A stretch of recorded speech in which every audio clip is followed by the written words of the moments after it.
할렐루야. 모든 것이 하나님의 은혜임을 고백합니다. 부족한 실력이지만 작년 연말 가운데에서 지난 사역을 돌아보니까 정말 하나님의 은혜가 아니고서는 감당할 수 없는 사역이었음을 고백하면서 이렇게 영상을 만들어 보았습니다. 이 시간 다시 한번 여러분 앞에서 고백하기는 모든 것이 하나님의 은혜임을 고백하면서 그 은혜를 사모함으로 또 그 은혜를 간직함으로 달려가시는 여러분의 삶 가운데 하나님의 은혜가 풍성하길 주님의 이름으로 축복합니다. 우리 옆에 계시는 분들과 함께 이렇게 인사하면 좋겠습니다. 아름다움이 죄라면 당신은 무기징역입니다. 인사하실까요? 아름다움이 죄라면 당신은 무기징역입니다.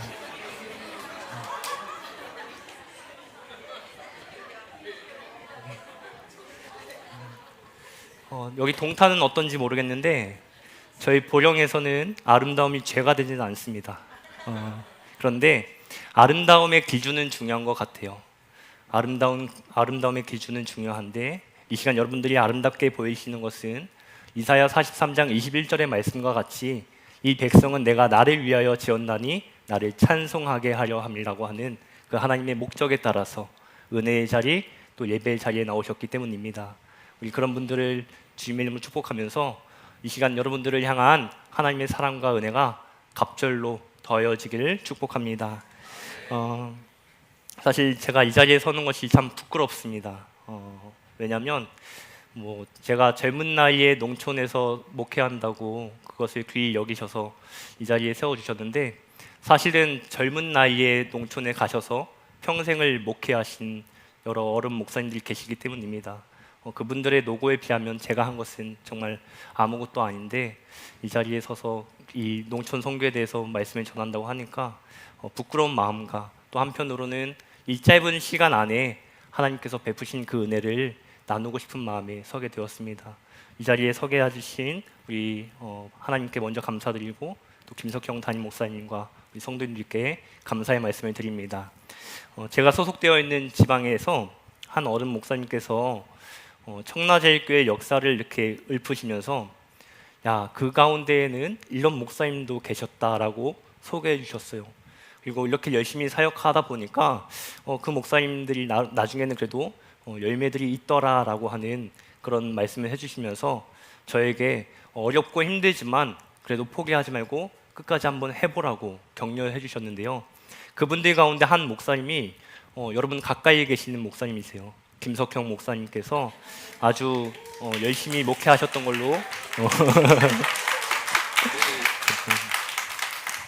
제일 어른 목사님께서 칭찬을 해주실 정도로 인정하시고 칭찬하실 정도로 아마 열심히 하셨던 목사님이신 것 같아요. 그래서 아마도 그 마음이 있으시기 때문에 청라제일교회를 기억하시고 오늘 이 자리에 저를 불러주신 게 아닌가라는 생각이 드는데요.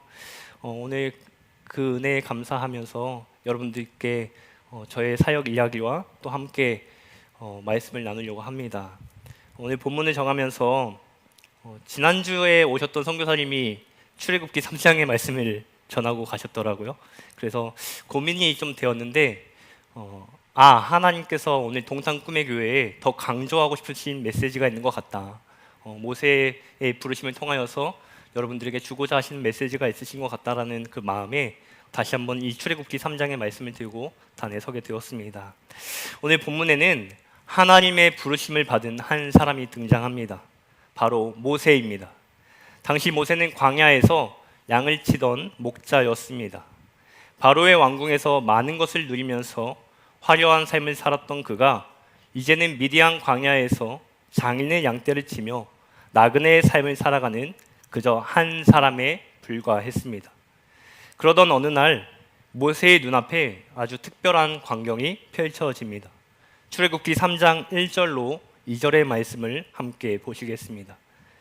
모세가 그의 장인 미디안 제사장 이드로의 양떼를 치더니 그 떼를 광야 서쪽으로 인도하여 하나님의 산 호렙에 이름에 여호와의 사자가 떨기나무 가운데로부터 나오는 불꽃 안에서 그에게 나타나시니라. 그가 보니 떨기나무에 불이 붙었으나 그 떨기나무가 사라지지 아니하는지라. 아멘. 모세가 호렙산에 이르게 되었을 때 한 떨기나무에 불이 붙었으나 타지 아니하는 광경을 보게 됩니다. 당시 떨기나무는 애굽에서 쉽게 볼 수 있는 나무였지만 목재나 땔감으로는 사용할 수 없는 구제불능의 나무였습니다. 그런데 그런 나무에 불이 붙었으나 타지 아니하는 모습을 보면서 모세가 이 나무를 매우 특별하게 여기게 됩니다. 그래서 그 나무를 향하여서 한 걸음 한 걸음 가까이 나아가기 시작합니다. 그때 하나님께서 가까이 오는 모세를 보시고 그를 부르십니다. 출애굽기 3장 4절의 말씀이죠.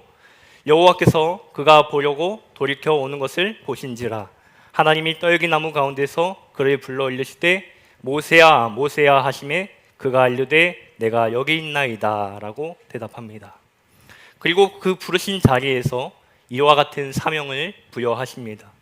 출애굽기 3장 9절로 10절의 말씀 함께 보시겠습니다. 이제 가라 이스라엘 자손의 부르짖음이 내게 달하고 애굽 사람이 그들을 괴롭히는 학대도 내가 보았으니 이제 내가 너를 바로에게 보내어 너에게 내 백성 이스라엘 자손을 애굽에서 인도하여 내게 하리라. 하나님이 모세를 부르셨습니다. 그리고 애굽에서 이스라엘 백성들을 이끌어낼 역할을 모세에게 감당하라고 사명을 부여하십니다. 소명의 자리에서 사명이 주어지는 순간입니다. 하나님께서 부르신 자리에서 모세가 감당해야 할 일을 발견한 것입니다. 그런데 모세는 자신이 없었습니다. 그래서 출애굽기 3장 11절의 말씀과 같이 대답합니다. 우리 함께 읽어보실까요? 내가 누구이기에 바로에게 가며 이스라엘 자손을 애굽에서 인도하여 내리이까. 아멘. 내가 누구이기에. 이것은 겸손의 표현이 아니었습니다. 모세는 자신의 인생을 돌아볼 때 자신의 인생이 마치 떨기나무와 같이 쓸모없고 특별할 것 없는 그런 인생처럼 여겨졌습니다. 그는 자신의 인생이 광야 속에 살아가는 한 이방인에 불과하다고 생각했습니다. 그래서 그의 아들의 이름도 나그네를 뜻하는 게르솜이라고 지었습니다. 무엇보다 하나님의 부르심을 받는 나이가 80세였기에 현실적으로 그 일을 감당하기에는 적합하지 않다고 생각했습니다. 그러자 하나님께서 이렇게 말씀하십니다. 출애굽기 3장 12절의 말씀입니다. 하나님이 이르시되 내가 반드시 너와 함께 있으리라. 내가 그 백성을 애굽에서 인도하여 낸 후에 너희가 이 산에서 하나님을 섬기리니 이것이 내가 너를 보낸 증거니라. 아멘. 내가 반드시 너와 함께 있으리라. 아무것도 할 수 없다고 여겨지는 인생, 고통의 현장 속에서 희망 없이 살아가는 인생이었지만 이제 그 인생 가운데 하나님께서 함께 하시고 하나님이 부여하시는 그 사명을 능히 감당할 수 있도록 도우시겠다고 하는 약속입니다.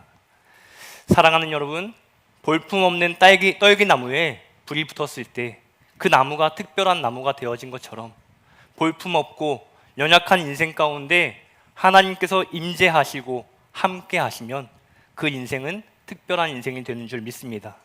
나 혼자서는 감당할 수 없지만 하나님께서 함께 하시면 우리에게 맡겨주신 그 사명을 능히 감당할 수 있게 되는 줄 믿습니다.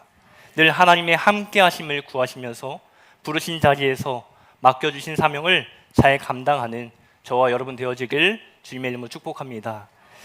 저는 2019년 4월 12일에 청라제일교회 담임전도사로 부임을 했습니다. 당시 아내가 만삭의 몸이었기에 많은 분들의 걱정도 있었습니다. 급하고 강한 바람같이 이끄시는 하나님의 이끄심이 있었지만 현실적으로 볼 때에는요 쉽게 내려가기를 결정하기가 어려운 그런 상황이었습니다. 이전 사역지에서 제가 이제 이임 인사를 하고 내려오는데요, 한 중학생이 달려와서 저에게 이러더라고요.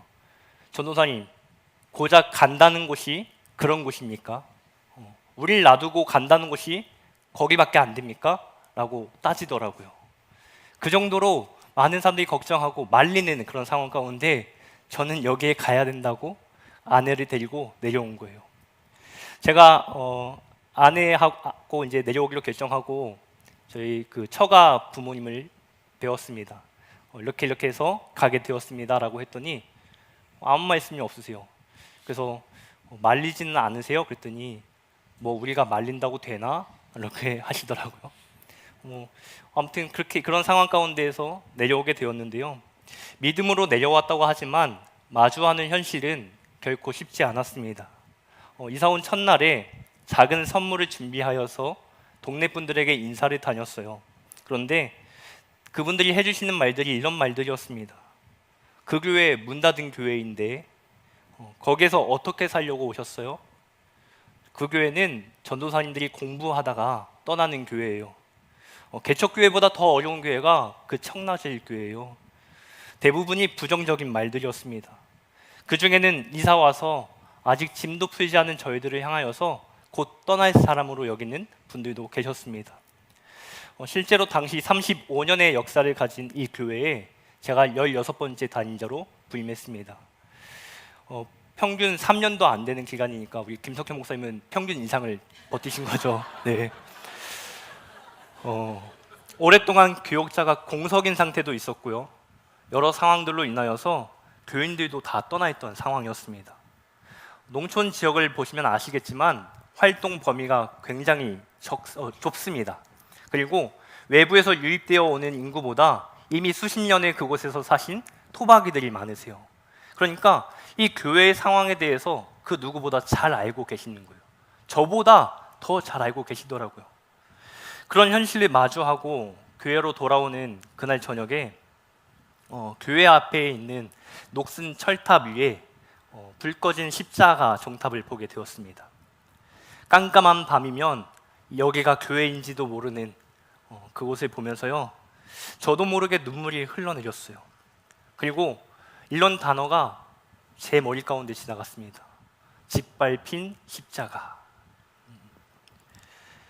주님의 피로 사신 이 교회가 교회로 인정받지 못하고 교회의 역할 또한 감당하지 못하는 그 상황을 보면서 하나님이 매우 마음 아파하고 계시구나. 이 교회를 굉장히 긍휼히 여기고 계시구나. 그리고 회복되길 바라시는구나 라는 그 마음을 느끼게 되었습니다. 그리고 이것이 제 사명이라고 여기게 되었습니다. 그러나 분명 저를 부르신 자리임을 알았고 제가 해야 하는 일이 있음을 알았지만 눈앞에 보여지는 현실 앞에서 제가 할 수 있는 것은 아무것도 없었습니다.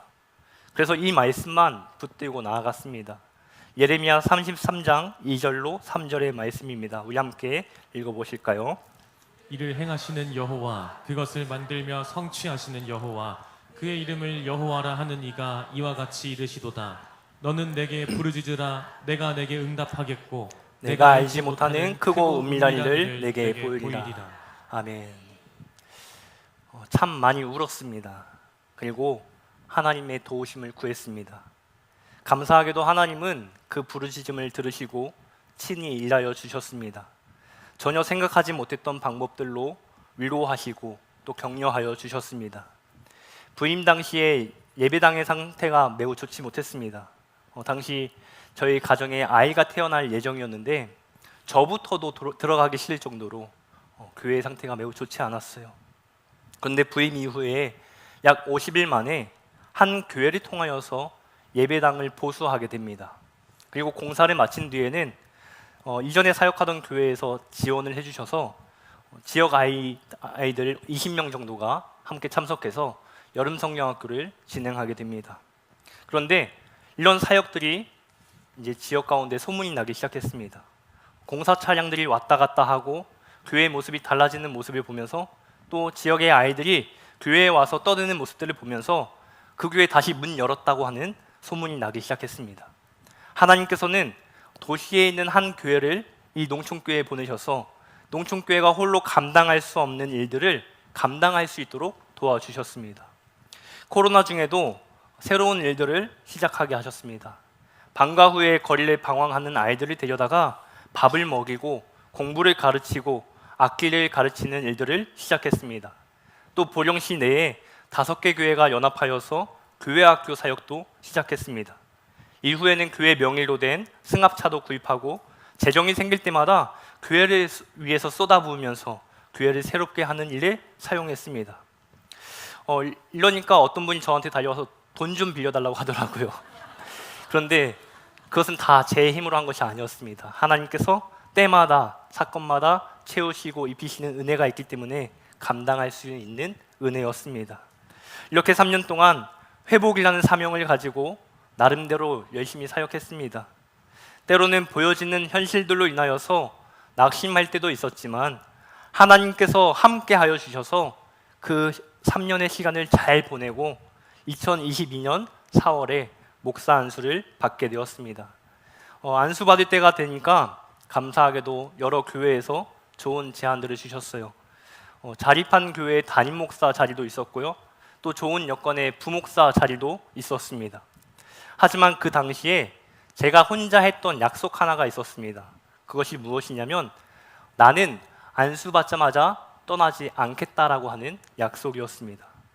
지역사회 안에서 들었던 말들이 있었기 때문에 그 이미지를 한번 바꿔주고 싶었어요. 그래서 모두 정중히 거절하고 그리고 속으로는 이런 기대를 가졌습니다. 아, 내가 생각해도 이렇게 기특한데 하나님이 보시면 얼마나 기특하실까. 이제 우리 교회 이미지도 달라지고 부흥하겠구나. 그런데 여러분, 한 달, 두 달이 지나도 달라지지 않았습니다. 주변에서는 다시 부정적인 말들이 들려옵니다. 어떤 사람들은요, 지역 사람들이 이런 얘기를 했어요.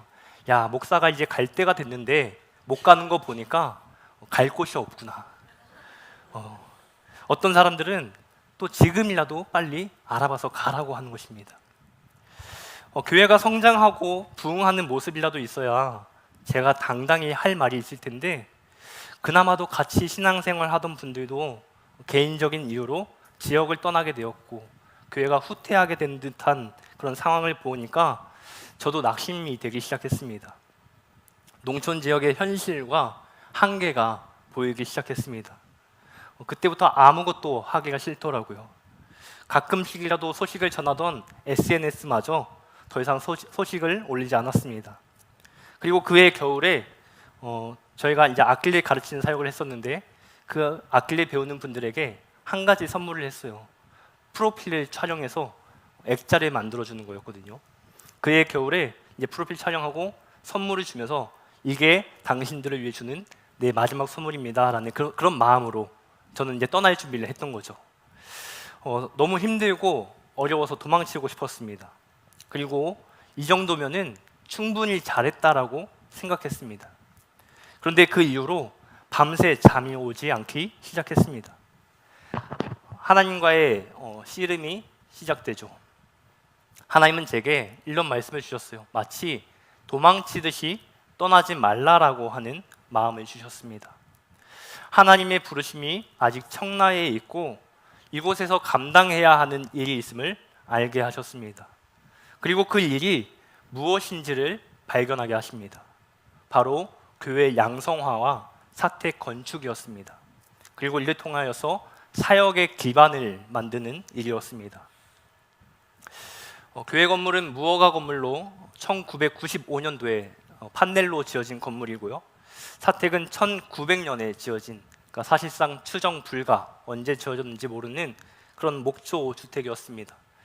전임자들이 여러 차례 개축을 하였지만 워낙 노후되고 기초 없이 지어진 탓에 생활 환경에 대한 문제는 물론이고요, 안전에 대한 문제까지 이제 문제가 있다고 진단을 받게 되었습니다. 또 법적으로 얽혀 있는 여러 복잡한 문제들이 있어서 이 문제들을 지금 해결하지 않으면 영영 풀리지 않을 수도 있는 상황이었습니다. 이것도 제가 알려고 해서 알았던 것이 아니고요, 자료를 만들기 위해서 이렇게 저렇게 한번 알아보다가 어떻게 하다 보니까 알게 된 건데 이걸 하지 말았어야 됐던 것 같아요. 하나님께서 자연스레 그 상황을 알게 하셨고 이것을 해결해야 한다는 그 마음을 제게 주셨던 겁니다. 사실 이 사택에서 지내면서 바람이 많이 부는 날이면 지붕이 날아가진 않을까, 또 무너지진 않을까 노심초사하기도 하고, 한여름에는 자다가 진해에 물리기도 하고, 또 한겨울에는 화장실이 너무 추워서 그나마 덜 추운 주방에서 아이를 씻기다가 아이가 이도 화상에 입기도 했습니다. 저희가 안방 문을 열고 나가면요 온도가 한 6, 7도가 떨어지더라고요. 거실에서 화장실 들어가면 또 떨어지는 거예요. 그러니까 이 기온차가 엄청나게 심했던 상황이죠. 그럼에도 불구하고 건물을 새로 짓는다는 것은 감히 상상할 수 없는 일이었습니다. 우리의 여건과 상황 가운데에서 그 일들을 감당하지 못할 것을 뻔히 알았기 때문입니다. 아무리 믿음으로 감당하는 사역이라 하지만 이것은 제가 할 수 있는 일이 아니라고 여겼습니다. 저도 마치 모세의 마음과 같았습니다. 하나님, 제가 누구이기에? 그런 제게 하나님께서 이렇게 말씀하십니다. 출애굽기 3장 7절로 8절의 말씀 함께 보시겠습니다. 여호와께서 이르시되 내가 애굽에 있는 내 백성의 고통을 분명히 보고 그들이 그들의 감독자로 말미암아 부르짖음을 듣고 그 근심을 알고 내가 내려가서 그들을 애굽인의 손에서 건져내고 그들을 그 땅에서 인도하여 아름답고 광대한 땅 젖과 꿀이 흐르는 땅 곧 가나안 족속, 헷 족속, 아모리 족속, 브리스 족속, 히위 족속, 여부스 족속의 지방에 데려가려 하노라. 아멘. 이 본문을 보면 하나님께서 주체가 되어서 능동적으로 움직이심을 나타내는 동사 7개가 있습니다. 한번 찾아보실까요? 감독자로 말미암아 부르짖음을 듣고 그 근심을 반응을 해주셔야 됩니다. 내려가서 건져내고 인도하여 쭉 해서 데려가려 하노라. 아멘. 같은 내용을 히브리어 원어로 보니까요, 라오라이티라고 하는 표현이 나옵니다. 하나님께서 이스라엘 백성들을 보실 때에 주마간산 하시듯이 그냥 스쳐 지나가신 것이 아니라 그들을 아주 세밀하게 관찰하셨다라고 하는 표현입니다. 하나님은 한순간도 놓치지 않으시고 고통 가운데서 탄식하는 소리와 간구하는 소리를 들으시며 그들을 바라보셨습니다. 그들이 당하고 있는 모든 아픔을 알고 계셨고, 그래서 이제 하나님께서 직접 이 땅 가운데 내려오셔서 그들의 고통 가운데에서 건져내고 인도하여 약속의 땅으로 데려가겠다고 말씀하십니다. 이 말씀이 제게 얼마나 위로가 되고 힘이 되던지요. 뒤돌아보면 지금까지 제가 한 것은 아무것도 없었습니다. 마치 제가 하는 것 같았지만 저와 함께 하시는 하나님의 은혜였고 하나님께서 일하여 주신 덕분이었습니다. 그렇다면 앞으로의 일도 나와 함께 하시는 그 하나님께서 이끌어 주실 것이라는 확신이 들었습니다. 그래서 이 일을 감당하기로 결단했습니다. 마침 신혼 초기부터 모아왔던 적금 통장이 생각이 났고 또 마침 이 통장이 만기를 앞두고 있다는 사실을 알게 되었습니다. 하지만 저는 이 적금에 대해서 사실 다른 계획이 있었어요. 저는 아내 차를 바꿔주려고 계획하고 있었습니다.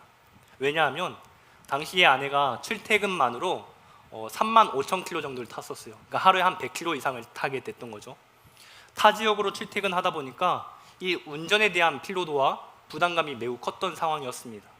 그래서 저는 이 적금이 만기가 되면 좀 아내 차를, 좋은 차는 아니더라도 요즘 좋은 기술들 많이 나오잖아요. 그래서 그런 기술이 있는 차로 좀 바꿔줬으면 좋겠다라고 생각했었습니다. 그런데 당장 교회에는 건축을 시작할 수 있는 재정이 없을 뿐만 아니라 하나님이 우리의 이런 상황을 모두 아시니 이것을 하나님께 드리면 나머지는 하나님께서 책임져 주실 것이라는 마음으로 아내에게 이렇게 말했습니다. 우리가 곧 만기되는 적금이 있는데 그것으로 당신 차를 좀 바꿔주려고 했어 라고 했더니 아내가 이렇게 얘기합니다. 괜찮아, 아직 타고 다닐만 해 라고 대답합니다. 그래서 제가 그런데 하나님이 건축을 하라는 마음을 주셔. 그래서 이 적금 통장을 하나님께 드리면 어떨까라고 했더니 아내가 제게 이렇게 얘기합니다. 그럼 내가 뭐라고 말할 것 같아? 여러분 어떻게 생각하세요? 순간 너무 긴장되고 한편으로는 미안했습니다. 도시에서만 살던, 이 사람은 김포 출신이거든요. 경기도 김포. 도시에서만 살던 사람이 어쩌다 남편 때문에 그리고 사명 때문에 여기까지 끌려와서 다른 또래들과는 다른 삶을 살아가는, 그러면서 애쓰고 있는 이 아내에게 열심히 모아왔던 그 통장을 하나님께 드려야 된다. 이 얘기는 뭐예요? 당장 청라를 떠나지 않고 더 읽겠다는 얘기잖아요. 너무 미안했습니다. 그런데 뒤이어서 나오는 이 아내의 말이 저를 참 뭉클하게 만들었어요. 하나님께 드리는 것을 내가 막지 못하지, 드릴 수 있어 감사하지 라는 고백이었습니다. 감사하게도 하나님께서 그 마음을 귀히 여기시고 친히 일하여 주시기 시작했습니다. 작년 2월부터 건축에 대한 비전을 품고 본격적으로 움직이기 시작하니까요, 해결될 수 없을 것 같았던 그 문제가 해결될 수 있도록 길을 열어주셨고 또 해볼 수 있겠다고 하는 그런 자신감을 심어주셨습니다. 또한 이 일을 함께 공유하고 기도할 수 있는 동역자들도 붙여주시기 시작했습니다. 그리고 드디어 지난 3월에 법적인 문제를 잘 해결하게 되면서 기존 주택을 이제 철거하고 말소한 뒤에 이제 새롭게 건축을 하기 위해서 허가를 기다리는 중에 있습니다. 철거를 하면서 보니까 그동안 왜 그렇게 추웠는지, 건물이 위태위태했는지 알 수 있겠더라고요. 제가 사진 하나를 갖고 왔는데요, 이게 그 당시 바닥 사진입니다. 흙바닥 위에요, 그냥 시멘트 조금 깔아놓고 그 위에 보일러 그 배관을 깔아놓은 거예요. 처음에는 이렇게 살다가 이게 너무 추우니까, 이게 안방 쪽이었는데 안방 쪽에다가 스티로폼 하나 재고 보일러 배관 깔고 그 위에다 보일러 배관 다시 깐 거죠. 그러니까 아무것도 없는 바닥에다가 이렇게만 해놓고, 벽은 그 시멘트 블록이라고 하죠. 그 큰 벽돌 하나하나 싸서 그거로 벽돌 대고 그 위에다가 나무로 틀 짜서 지붕 만들고 함석 지붕을 덮은 겁니다. 이게 다였던 거예요. 그러니까 당연히 춥고 당연히 위태위태하겠지요. 그러니까 사람들이 저희를 보면서 야, 여기서 어떻게 삽니까? 라고 대답했던 것이, 말했던 것이 당연한 것이죠. 그런데 일했던 건물을 이제 철거하고 저희가 이런 공간을 이제 만들려고 합니다. 네, 사실은 제일 가성비 있게 만들자고 했어요. 저희는 돈을 모아둔 게 없으니까 가장 저렴하게 지을 수 있는 그런 모양으로 좀 해주세요라고 부탁해서 이런 모양을 만들었는데, 이 건물을 처음에 지으려고 시작했을 때에는 사실은 사택을 그냥 조그맣게 짓고 끝내려고 했었어요. 그런데 어느 날 지역의 아이들을 보여주시면서 야, 이 공간을 지으면은 그냥 목사관으로만 끝나는데 조금만 더 투자하고 이왕 짓는 김에 조금만 잘 지으면은 이 아이들을 위해서 공간을 만들 수 있단다라는 그런 마음을 주셨어요. 그래서 지금 당장 저희가 뭐 사택도 따로 교육관도 따로 지으면 좋겠지만 뭐 그렇게 하기에는 좀 여건이 되지 않으니까 방을 좀 줄이고 거실을 좀 크게 만들자. 그래서 언제든지 교육 공간이 필요할 때 이 공간을 내어주고 이곳에서 뭔가 교육 활동도 하고 아이들을 위해서 사용하자라는 그런 마음을 주셨어요. 그래서 이렇게 설계를 하고 이제 이 공간을 만들기 위해서 시작하려고 합니다. 제가 이 건축을 시작하면서 요즘 이런 기도를 하고 있어요. 하나님, 청라제일교회가 진행하는 이 건축이 하나님의 살아계심을 드러내는 증거가 되게 하여 주시옵소서. 그리고 이 일을 통하여서 맺어지는 모든 열매들이 그저 우리만의 열매가 아니라 이 일에 동참하는 모든 일들의 열매가 되어서 하나님께 영광이 되게 하여 주옵소서라는 기도입니다. 오늘 저는 여러분들의 사랑을 진짜 크게 받았습니다. 저도 날마다 기도를 해야 되겠어요. 어려운 상황 가운데서도 이곳을 위해서 함께 기도해 주심에 감사드리면서 제가 언제까지 청라제일교회에서 하나님이 남겨두실지 모르지만, 그러나 또 어떤 사명을 주실지 모르지만 이 일을 위해서 주어진 자리에서 최선을 다하면서 나아가고자 합니다. 사랑하는 성도 여러분, 이 일을 위해서 함께 기도해 주시길 바랍니다. 그리고 저도 여러분을 위해서 함께 기도하겠습니다. 하나님은 지금도 살아계신 분임을 믿습니다. 그리고 살아계시는 하나님께서 함께 하시면 분명하게 일이 진행됩니다. 상황과 환경을 보지 아니하고 부르신 자리에서 그 사명을 감당할 수 있도록 도우십니다. 하나님께서 우리를 홀로 두지 아니하시고 그 사명을 능히 감당할 수 있도록 함께 하여 주십니다. 비록 떨기나무와 같은 인생일지라도 하나님께서 함께 하시는 것만으로 그 인생은 특별한 인생이 되는 줄 믿습니다. 그 외에 작고 크고를 떠나 내 인생의 크고 작음을 떠나서 하나님께서 함께 하시는 인생이, 그리고 하나님께서 함께 하시는 교회가 특별한 교회, 특별한 인생이 되는 줄 믿습니다. 바라기는 이 말씀이 우리의 사명을 지탱하는 말씀이 되어지길 축복합니다. 사실 저 또한 특별한 사람은 아닙니다. 특별히 학벌이 좋은 것도 아니고 어떤 능력이 있는 것도 아닙니다. 경제적으로 물려받은 재산도 없고요, 물려받을 재산도 없습니다. 저희 부모님께서는요 36년째 농촌교회에서 목회만 하셨습니다. 그리고 지금도 그 사명을 여전히 감당하고 계시기에 제게 유산이 있다면 그것은 믿음의 유산밖에 없더라고요. 그런 제가 이 어려운 청라제일교회에서 6년째 사명을 감당할 수 있는 것은 이 사역을 감당할 수 있게 기도해 주시고 후원해 주시는 동역자들, 그리고 동역교회가 있기 때문입니다. 그리고 저와 함께 이 사명을 감당해 주고 있는 가족들이 있기 때문이며, 또 이 모든 것을 허락하신 하나님의 전적인 은혜입니다. 특별히 하나님께서 여러분을 동탄 꿈의 교회로 부르셨고 이 자리에서 주시는 사명들을 여러분들이 감당해 주심으로 한 사람이 세워지고 한 교회가 세워져 가고 있음을 발견하게 됩니다. 이에 여러분께 먼저 감사의 인사를 드리면서요, 다시 한번 여러분들에게 도전장을 던져드리길 원합니다. 오늘 하나님께서 여러분을 부르시는 소명의 자리는 어디이십니까? 그리고 그 부르신 곳에서 여러분이 감당해야 하는 일은 무엇입니까? 하나님의 부르심에는 결코 후회가 없으며 실수가 없음을 믿으시기 바랍니다. 그 사명을 감사함으로 받으시고 담대함으로 나아가게 되시길 축복합니다.